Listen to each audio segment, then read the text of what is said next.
Okay, well, welcome back, everyone. We're going to wrap up today's program with a really truly essential discussion, which we've entitled Collaborative Energy Solutions for Managing the Grid's Rising Demand. Now, as we've discussed throughout the day, managing the increasing demand on our grid requires not just innovative technologies, but the cooperation of a diverse group of stakeholders. This panel brings together those who are already on the front lines, actively working to meet the challenge. Please join me in welcoming David Porter, who will serve as the moderator of this panel. David, if you would come up. Carla Frisch, the Director of Office of Policy at the United States Department of Energy. Clay Rikard, the Vice President of System Planning at Southern Company. And Levi Patterson, Director of Energy Science and AI Infrastructure Policy at NVIDIA. Thank you. So please join me in welcoming the panelists. Now, David is going to moderate this panel. David is a mechanical engineer, having graduated from North Carolina State. He worked at Florida Power Corporation and Duke before joining EPRI in 2009. So with that, David, I will turn it over to you for your panel's discussion. Thank you. Thank you, Mark. We appreciate the opportunity to be here. And on the last panel, someone noted the anomaly of Indiana football being ranked above Alabama. It would be even worse if NC State football were even ranked, let alone above Alabama. So we're in a complete dearth of good football in North Carolina currently. So we have a great panel for you. And before we dig into a few questions and talk about partnerships, collaboration, and opportunities that we're all seeing to meet the load growth that's coming to the industry, I'd like to ask each of the panelists to take a couple of minutes, tell you a little bit about what they're doing, and then how that's going to relate to what we're going to discuss together. So, Carla, if you'd be kind enough to start. I would. I'm really glad to be here, and thanks to you all for sticking it out for the afternoon session.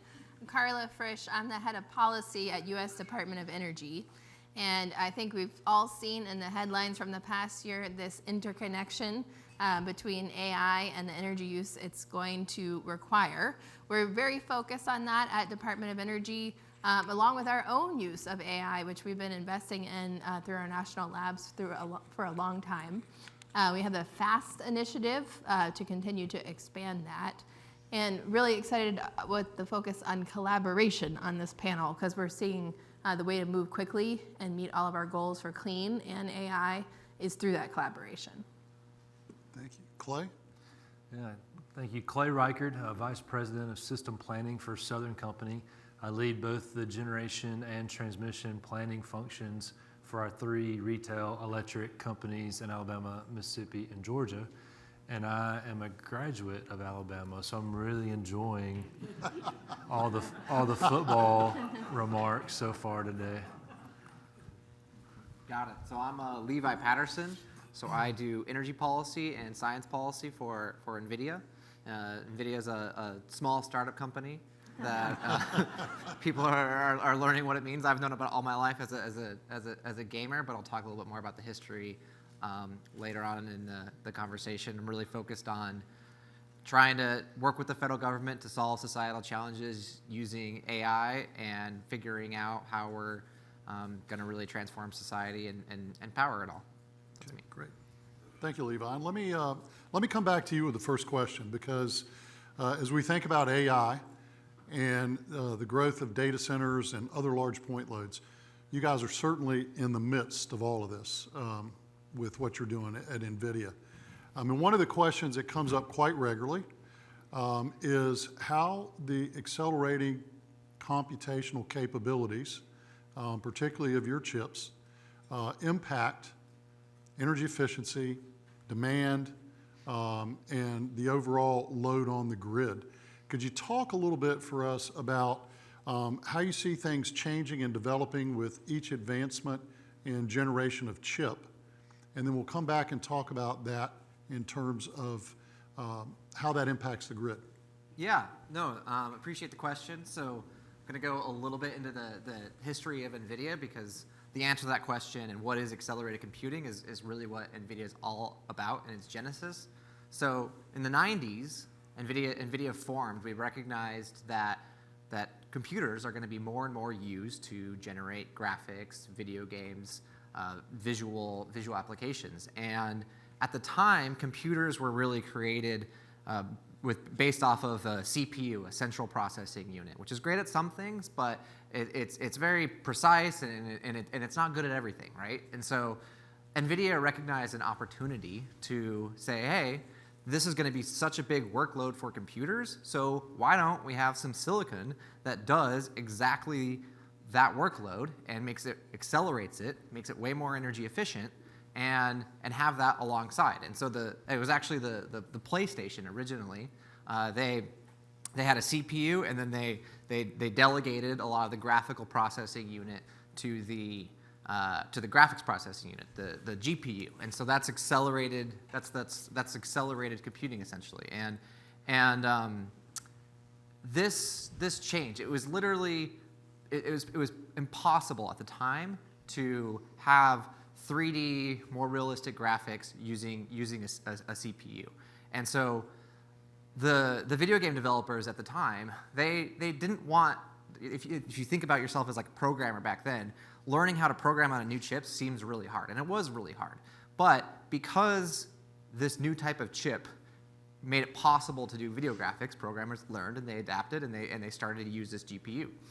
Well, the Department of Energy actually, they noticed this transformation as well, and they were like, hey, look at those PlayStations, they're really good at video. Well, I bet they'd be really good at scientific computing.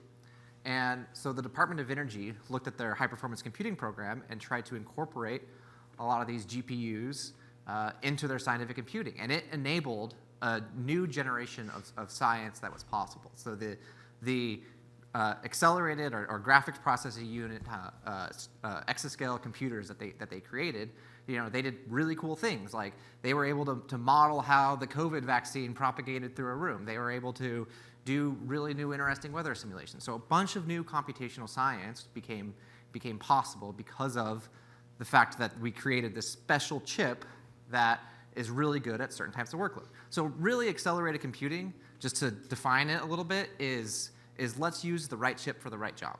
And that can give you not just huge increases in efficiency, but make things possible that weren't before. And now that the moment that we're in, where AI has come to the fold, because we have these accelerators, new things are possible. We're now able to process huge amounts of data, do it really efficiently and fast. That's created the possibility for artificial intelligence models. And so looking back at those DOE supercomputers and science experiments that were doing really cool things, like fusion sciences, AI is able to take that compute, put it into a containerized, essentially, knowledge, and deploy that in many places throughout the economy. And like one of those places is fusion energy, where it's now possible because of the accelerated computing that has been deployed, where you can take all that computing that DOE's done, train an AI model on it, put it in a fusion reactor, and the fusion reactor generates energy from the plasma inside it. And those plasmas are hard to contain. They're often unstable. And so you really need, at very high speeds, a decision maker monitoring that and say, hey, this is becoming unstable. Maybe we should adjust the magnets. Do that at nanosecond timeframes. And that is something that the labs have done using AI to really change the conversation in energy. And so so accelerated computing has really enabled this new type of science that's never been possible before. And the second part is it's becoming way more efficient. So in 2014, when we really started doing impressive things with AI as a society, the chip was called a Kepler chip, and it was about 42,000 joules per inference, which is, I'm not going to try to understand what a joule exactly is from a realistic perspective, but the point is the trend, where the next chip that we're coming out with is called Blackwell, And that does inferencing at 0.4 joules per inference. And so that's in 10 years, the chip efficiency that you're seeing the change is 100,000 times more efficient. And that goes back to the same principle that happened in the 90s, where they said, hey, we're going to see a lot of these video game workloads. Let's design silicon systems that work for that and do it way more efficient. And so accelerated computing nowadays is essentially, hey, we're seeing way more AI workloads. Let's create silicon and communication systems that work for that, do it way more efficient, and we'll be able to do new cool science. And so that's accelerated computing. Okay, great. We'll come back and talk about that and potential impacts on the grid in a bit, but I'd like to jump over to Clay. And Clay, in Southern Company, you've had and continue to have enormous load growth from a lot of things. A lot of it's large point loads. You've become one of the hottest spots for data center development in the U.S., on top of the fact that you've attracted in a lot of new high-tech industry, battery plants, electric vehicle manufacturing. So you're seeing a lot of load growth. As the lucky person who's in charge of system planning for Southern Company, what are you doing differently? What kind of innovations have you employed as you think about planning for the future and ensuring that the reliability, the resilience, and the affordability on your system are all still connected with that load growth? Yeah, that's a great question, and I kind of want to sit here and ask him questions. Feel free. Yeah. So, I think it's really interesting. It's probably intentional. The panel before me was a panel of RTOs. In the Southeast, we enjoy a vertically integrated, state-regulated business model. And on top of that, we utilize an integrated resource planning process. It has served us really well. I think it's one of the reasons the IRP and our state regulatory construct, it's one of the reasons we've become the epicenter for economic development in the country. I think the state of Georgia is 11 years in a row now the leading state for economic development. I think it has also positioned us to meet this growth and maintain reliability and affordability. I'll give you some examples. Starting at the beginning of our planning process, you have to understand the load. Hence some of my questions from my fellow panelists here. Our historical way for forecasting load was to utilize a regression model, where we look at the historical relationship between load, but also other factors like population, energy usage, GDP.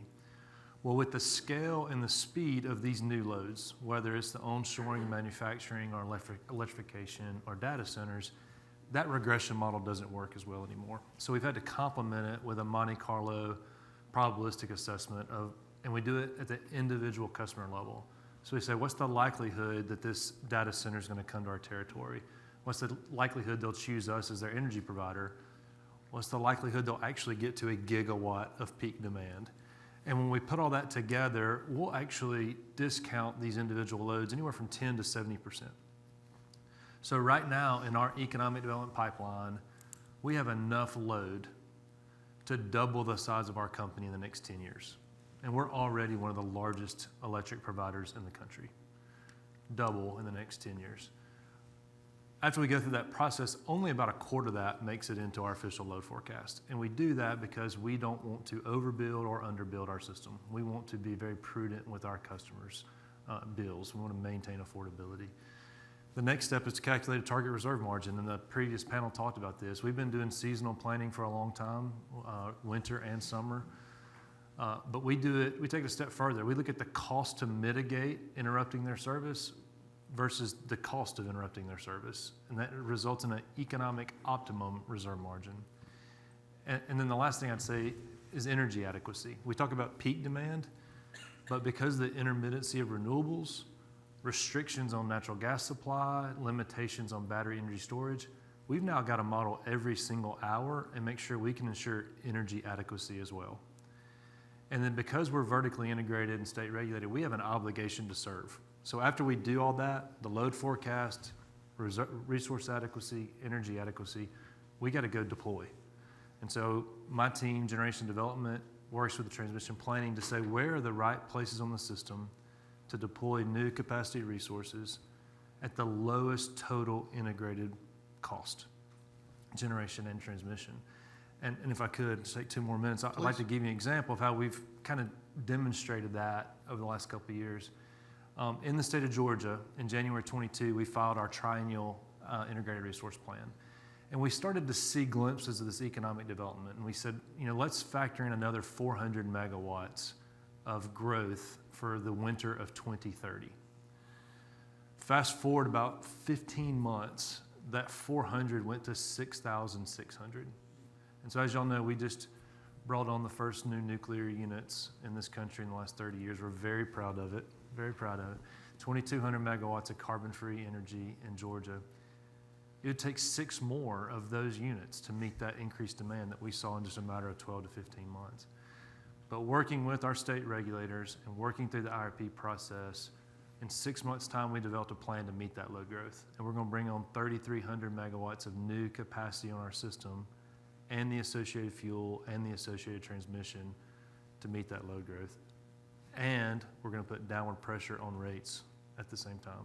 So there's a path forward, and we think that IRP process and the innovation, to your point, in that process allows us to do that. Great, thank you. Let me ask you one more quick question. Sure.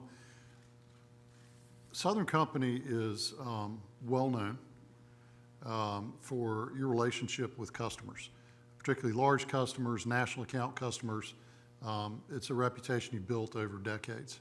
So as we think about partnerships with key stakeholders, and particularly those customers that are coming into the Southern Company territory, what are you guys doing that's different to help make all these pieces fit together to the benefit of the grid, the people attached to the grid beyond the key customers, and your operations? Yeah.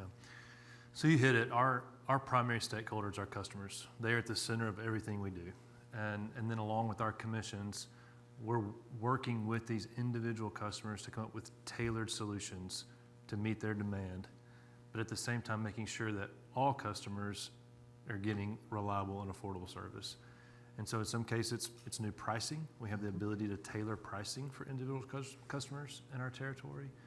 Sometimes it's working on the terms and conditions of electric service agreements, but it's our national accounts group working really closely with those individual customers.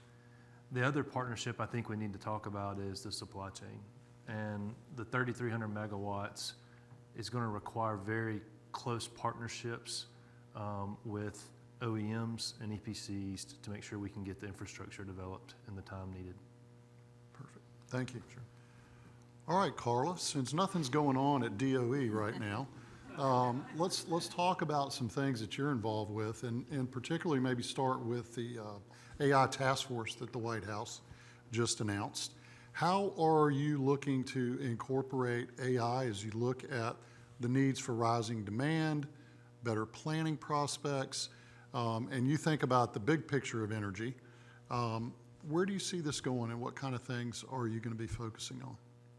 Great question, and I think our White House colleagues and we at DOE have been focused on this same issue of collaboration. We already heard about the former DOE NVIDIA public-private partnership. I personally might say DOE has some part in those record efficiencies, and we are still home to the 2 fastest supercomputers in the world at DOE National Labs, owned by all of you. And continuing the collaborations and bringing those new Vogtle units online backed by a DOE loan guarantee. So we've got the solutions here to partner with all of you and anybody that's addressing rising demand. And so the White House pulled together this AI infrastructure task force to really look at this moment of awesome economic opportunity. But thinking about a couple principles of how are we going to handle this economic opportunity. We want those data centers, we want AI here in the US. We want it here. We want it to be powered by clean energy.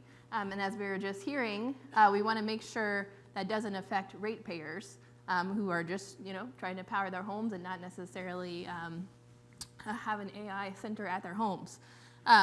So with that, the good news is we have such an amazing set of cost-effective energy technologies available now, very different from 10 years ago, from 20 years ago. And we have a set of incentives to really help deploy them from the bipartisan infrastructure law, from the Inflation Reduction Act. We've got grants, we've got loans, we've got tax credits. And we are using all of those. You asked about how are we using AI for grid operations. I love when we get into these conversations about using AI to solve AI, but it always does come back to that, right?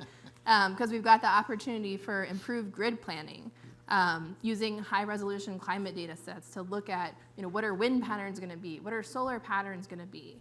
The opportunity for enhanced grid resilience. We can use AI to process these massive amounts of data and look for patterns that can assist with grid operations and avoid disruptions. We can use it to discover new materials. We've already done that, actually, at our Pacific Northwest National Lab, discovered a new battery material with AI. And then we are applying it in some different ways. We have an initiative called Voltaic, pun intended, where we are gathering up all of this federal permitting data from past NEPA efforts, National Environment. Oh, we got clapping hands, all right. We got fans out here.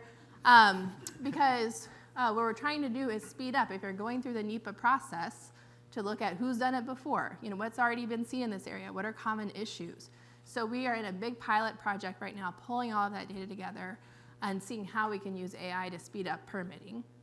And then we're giving out money for other people to do that too. Through our grid deployment office, example is we supported Portland General Electric to deploy AI into smart meter device, where the smart meter device is actually doing AI computations itself to feed information back to the utility. And just last week, we announced funding for Grid Unity to deploy software to accelerate clean energy interconnection. So we're using the AI ourselves. We are providing grants for others to use it, and really trying to take advantage of this moment of opportunity.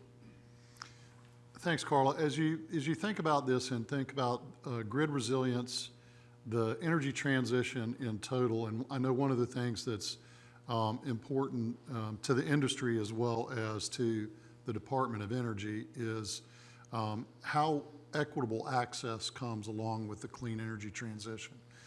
Are you envisioning at DOE that there's a role for AI to play in helping drive that in the clean energy transition? Yeah, it's a great point, and I think on the permitting question comes back to that, right? Because thinking about the process for getting things built, we want to do that more quickly and effectively, but safely and securely. So taking some time out of processing all of the comments, out of doing the NEPA, and then setting aside time for those kind of interactions with stakeholders. And I know both of your companies have done a lot with talking to people on the ground about what do they want in their community, what do they not want in their community. And then we're really trying to expand some of these applications of AI to lots of different types of community, and that's through our FAST initiative, the Frontiers in Artificial Intelligence for Science, Security, and Technology. I've seen some draft legislation about that you all might be interested in. Okay, great, thank you. And DOE might be the only organization that has more acronyms than EPRI, so I'm very impressed that you can spell all yours out. We can find it out. And you named several different programs and tools that you have available to help with all that's taken place in this transition. Are there any other programs that you'd want to mention that you think are important to the folks in this audience? Well, I'll put it, if you have a problem, we probably have a program designed to address that problem. So coming back to the efficiency of the chips themselves, of the computation, and of the actual physical data center where it's housed. We have a Center for Expertise on Data Center Efficiency at our Lawrence Berkeley National Lab. We've got some investment in super efficient cooling technologies through our ARPA-E program. And then on the other end, on the backup power, we've been able to actually give out some grants to put battery backup at data centers instead of traditional backup power.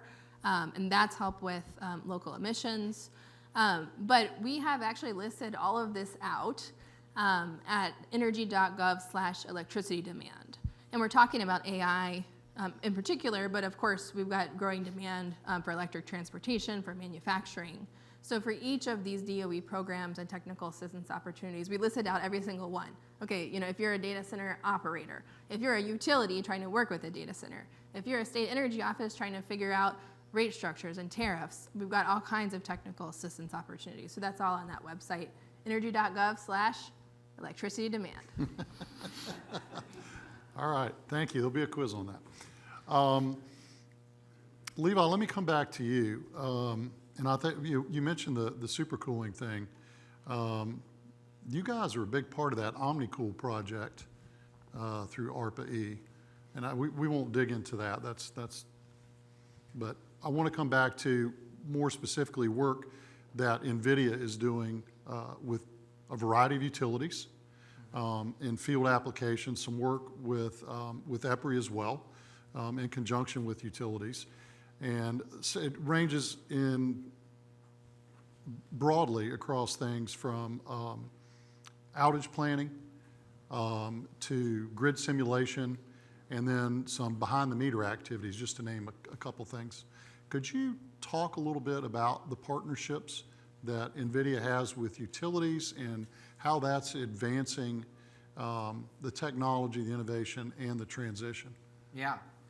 And I mean, just when I was listening to your sort of lay of the land of the IRP process and how you guys are trying to forecast demand and how it's forcing you guys to think a lot more high resolution, I was just like, man, it has to be a hard job, like the world is the electricity grid is getting more complex, and that's a good thing because it generally means that we're squeezing more out of our grid in a more efficient way and doing more cool things. Like it's awesome that you can now fuel your car from the electricity grid, and that perhaps that battery can be used for enhanced reliability for the grid. So there's just a ton of opportunity for the grid to be more useful for society, and I think that one big gap.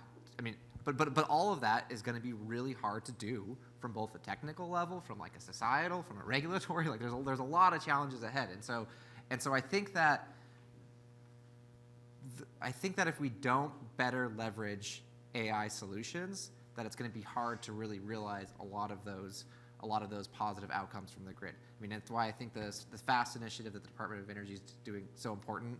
A lot of my time right now is trying to write up lots of information for your guys' RFI, that request for information that's due in November, because I think it is imperative that we really start trying to solve big societal energy challenges using these AI solutions. And we're working with Utilidata and the Department of Energy in some of those grants that you talked about, where we're really deploying GPUs on the edge and the software to really be able to have better analysis, decision-making, understanding at the edge.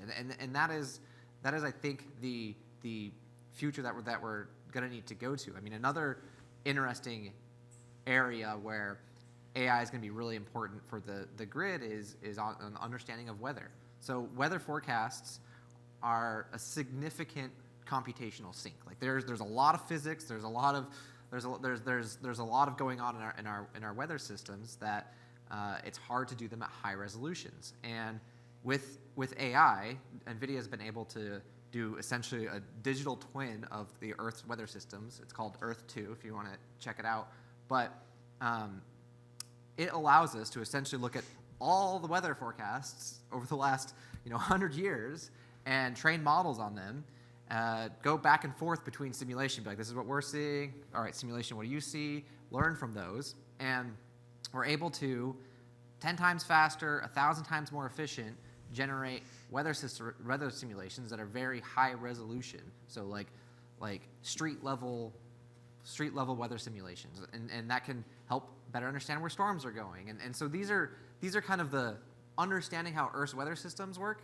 Those are some of the big problems that we need to really double down our efforts for AI problem solving in it. So we're doing a lot of work with EPRI because there's so much opportunity there with the grid. I mean, we need to start figuring out how to use AI to automation to deploy more deploy more clean. So FERC recently did a workshop on automated interconnection tools. Those are huge opportunities where, hey, we have all these parallel assessments on hey, if we connect this resource, here's what happens to the grid. If we can't figure out how to use AI to figure out what's the important data, what happens if we do this, then if we can't better automate those, like these challenges are gonna really mount up. So we really need to, as fast as possible, try to figure out how to better deploy modern tools to solve this. Okay, thank you. Can I ask Levi a question? Yes, you can. So I've read that a AI Google search is 10 to 15 times more expensive than a traditional keyword search. Yeah. What's your view of the commercialization of AI? So I don't love that fact. I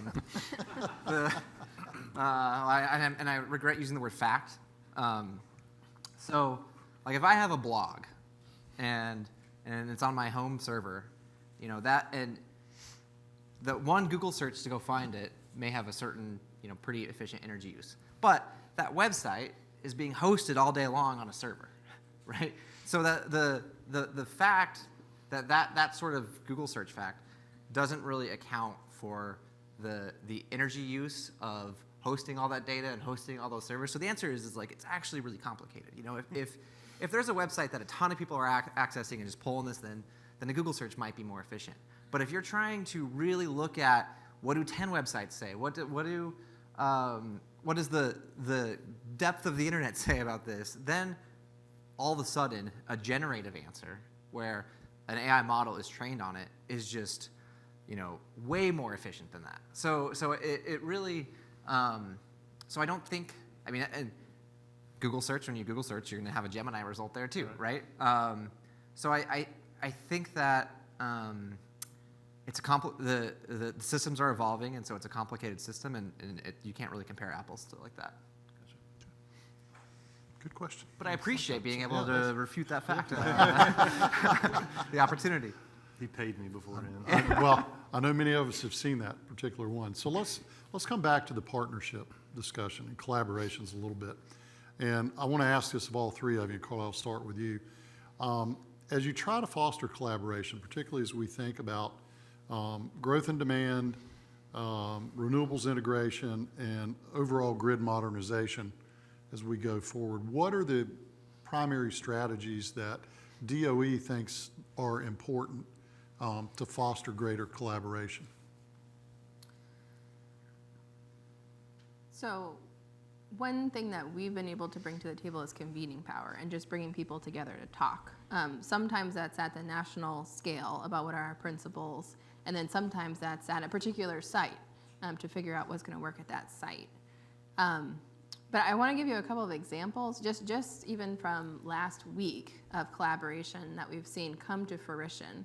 On Friday, our Secretary of Energy, Secretary Granholm, joined Google in Texas to open SB Energy's 875 megawatt utility scale solar power plant.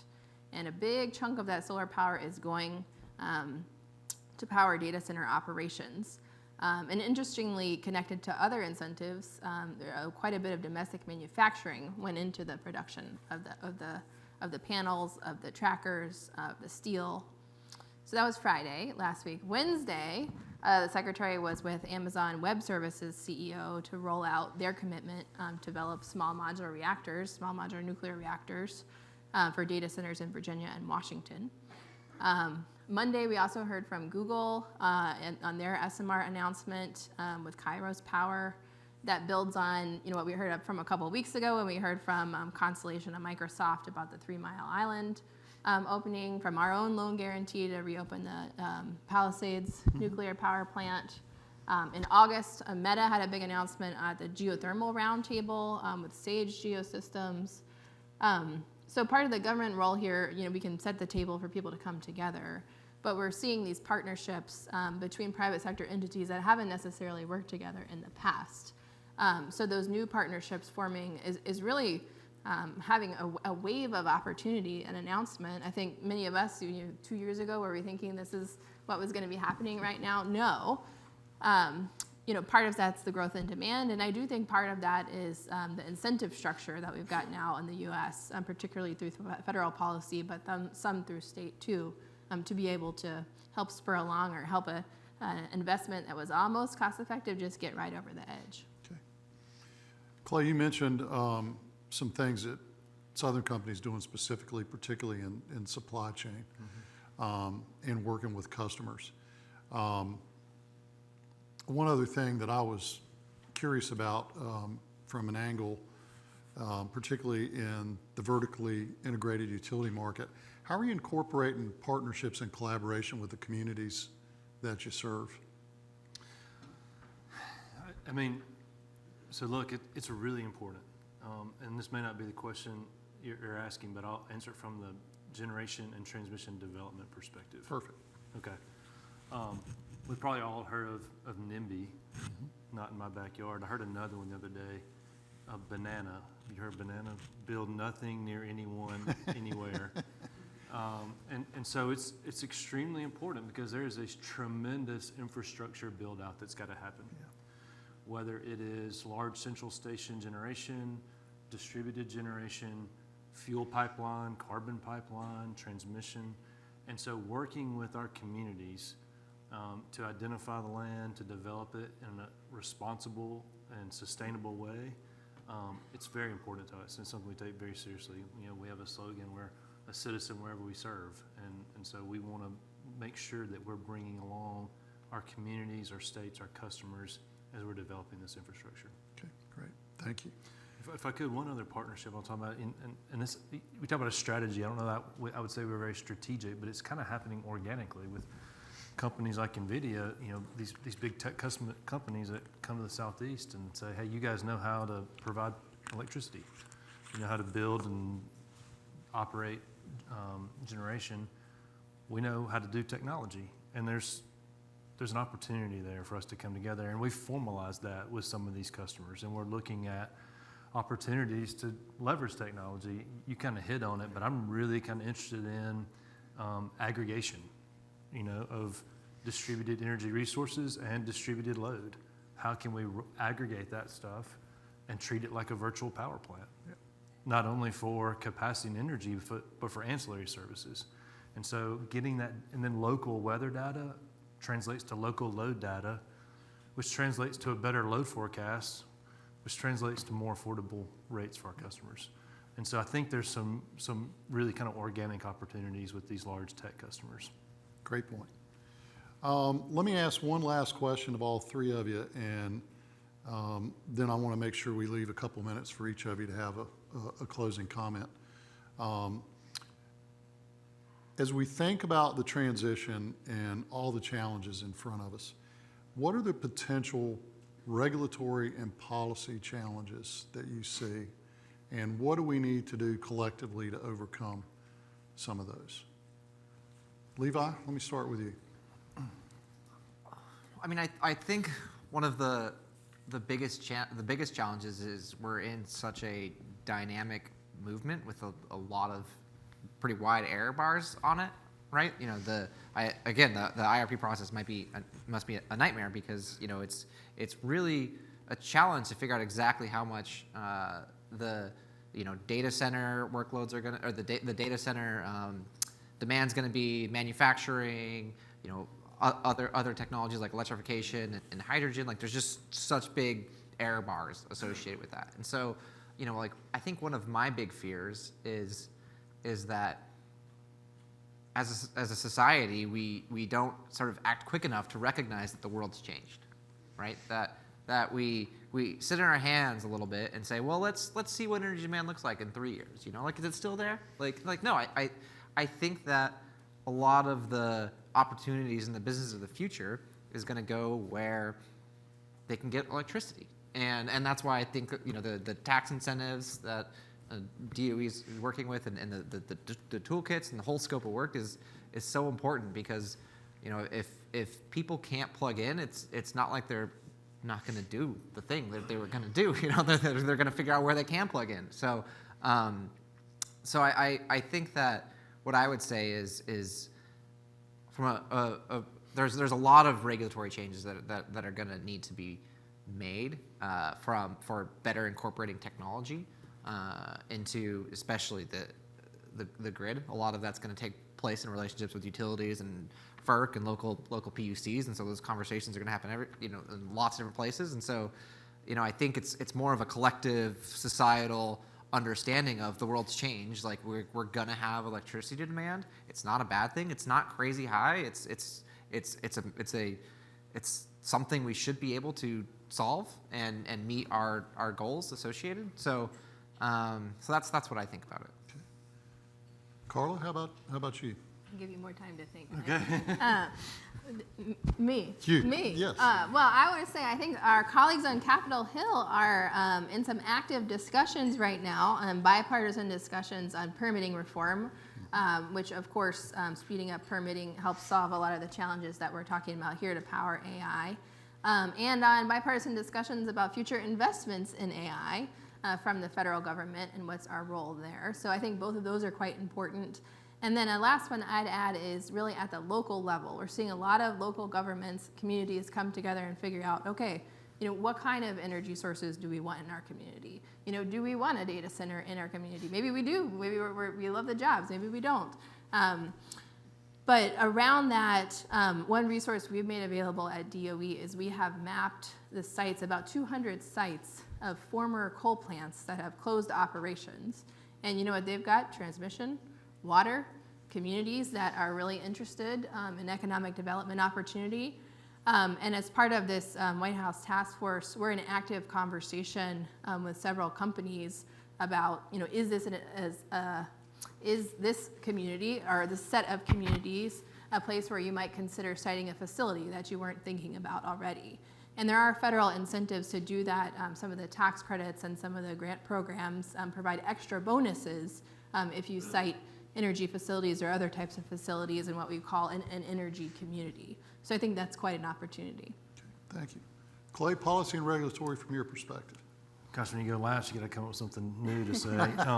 So Carla hit the first one, permitting, pipeline, and transmission. That's a big deal, but I'll give you a different one here.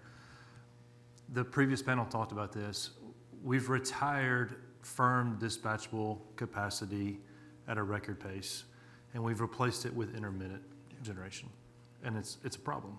And so we need to solve this energy trilemma, right? Reliability amidst historic growth, affordability, and sustainability. To me, nuclear plays a really interesting part in solving that problem. It is firm, dispatchable, base-loaded, carbon-free energy. And so if there could be a national energy policy to help accelerate nuclear at scale, I think that would be very helpful and very productive. One thing that's going to be needed is, that our challenges were Vogel. It's no, secret, schedule and cost. And so, someone coming alongside to help with that cost overrun risk, I think would help kind of deploy nuclear across the country. Okay, thank you. All right, we have just a couple minutes left. So let me work back here from my left to right and just give each of you a last word with a key message you'd like to leave with the audience. Carla? Well, I want to thank EPRI for the work you're doing in this space too. Since you've been moderating, we haven't heard as much about that, but I know you're very active in it. And thanks to USDA for bringing us together and asking the tough questions of the day. I'll just close by saying Department of Energy, we're what we like to call the solutions agency, and really trying to direct our work to be able to do some of this active problem solving. So for those of you in the audience or who are listening to this later, we have a lot of tools to help, those listed out at energy.gov/electricity demand. And really that we can take this opportunity to think big and think bold about deploying clean power in an affordable way that's going to directly support communities. Thanks. Clay? I appreciate Levi pointing out how hard my job is, and I appreciate Levi contributing to how hard my job is. But despite all the complexities that we've been talking about here today, I agree with you. I think it's a really neat time. I think we're at this we have this opportunity to solve the energy trilemma, right? To keep the lights on, to meet this growth, to maintain affordability and sustainability. And I think it's just going to require, some really creative thinkers, and to your point, collaboration with partners across lots of different industries. But I think if we do it and we do it well, we've really got an opportunity here. Thank you. All right, Levi, you get the last word.